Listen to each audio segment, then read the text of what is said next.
नमस्कार दोस्तों, आज हम लोग सीखेंगे विलोपन विधि से समीकरण को हल करना, जो क्लास 10th के छात्रों के लिए बहुत ही महत्वपूर्ण है।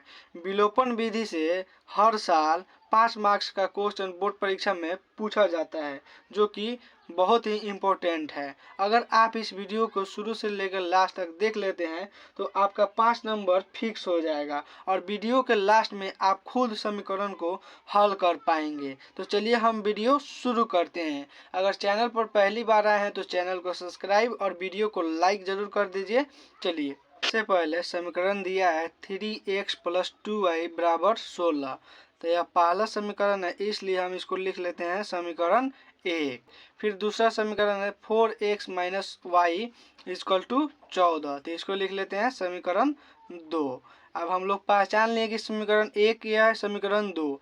तो अब इसके बाद लिखते हैं समीकरण 1 और समीकरण 2 से। ठीक है, तो सबसे पहले क्या करेंगे, समीकरण 1 और समीकरण 2 लिख लेंगे, फिर लिख लेंगे समीकरण 1 और समीकरण 2 से। अब क्या करेंगे, फिर इस समीकरण को नोट करेंगे 3x + 2y = 16। फिर लिखेंगे 4x - y = 14। लिखें इसको समीकरण 1 और इसको लिखे हैं समीकरण 2।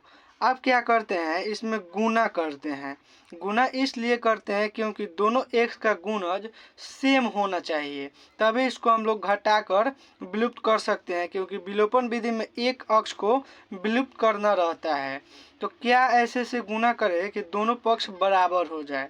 तो क्या करते हैं, इसमें क्रॉस मल्टीप्लाई करते हैं। जो नीचे x का गुणज है उसे ऊपर गुना कर देते हैं, जो ऊपर x का गुणज है उसे नीचे गुना कर देते हैं। यानी कि जो नीचे x का गुणज है दूसरे समीकरण 1 में गुना कर देंगे, और जो समीकरण 1 में x का गुणज है उसे समीकरण 2 में गुना कर देंगे। तो चलिए, तो हम लोग पहले गुना कर लेते हैं। तो ये जितने ऊपर वाले समीकरण है सभी में 4 से हम लोग गुना करेंगे। तो 3 में 4 से गुना करेंगे तो हो जाएगा 12 और x लिख लेते हैं।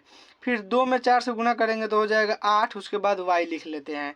फिर 16 में 4 से गुना करेंगे तो 16 का पारा 4 में पढ़ेंगे तो हो जाएगा 64। ऐसे प्लस है तो प्लस, बराबर है तो बराबर।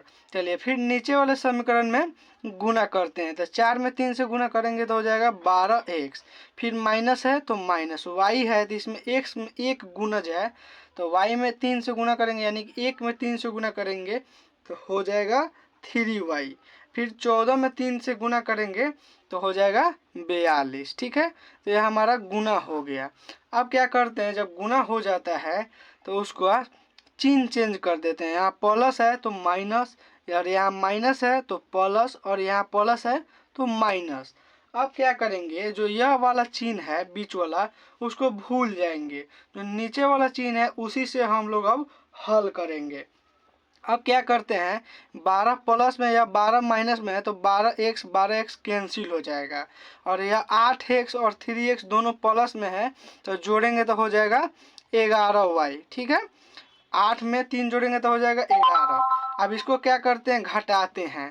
तो 4 में से 2 जाएगा तो हो जाएगा 2, और 6 में से 4 जाएगा तो हो जाएगा 2। अब इधर y में 11 क्या है, गुना में है, तो इस साइड जाएगा तो क्या हो जाएगा, भागा में हो जाएगा। यहाँ लिख लेते हैं y = 22 के नीचे हो जाएगा 11, क्योंकि ये इधर गुना में था तो इधर आ गया तो हो गया भागा में। अब 11 से अगर 2 बार पहाड़ा पढ़ेंगे तो 22 हो जाएगा। तो y का मान कितना आ गया, 22। तो y का मान आ गया हमारा 22। अब y का मान आ गया, लेकिन हम लोगों को निकालना क्या है, x और y दोनों का मान। तब क्या करेंगे, इसके बाद लिखते हैं समीकरण 1 में y का मान रखने पर। ठीक है, अब समीकरण 1 में y का मान रख देंगे, यानी कि समीकरण जो 1 है इसमें y का मान रख देंगे तो x का मान आ जाएगा। अगर समीकरण 2 में भी एक y का मान रख देंगे तो भी x का मान आ जाएगा। आपको जिसमें रखना है उसमें रख के x का मान निकाल सकते हैं।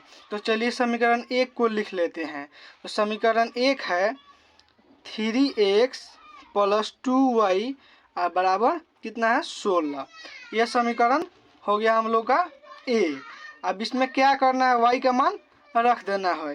तो y का मान कितना है, y का मान अभी हम लोग निकाले हैं 2, तो जहाँ y है वहाँ हम लोग रख देंगे 2।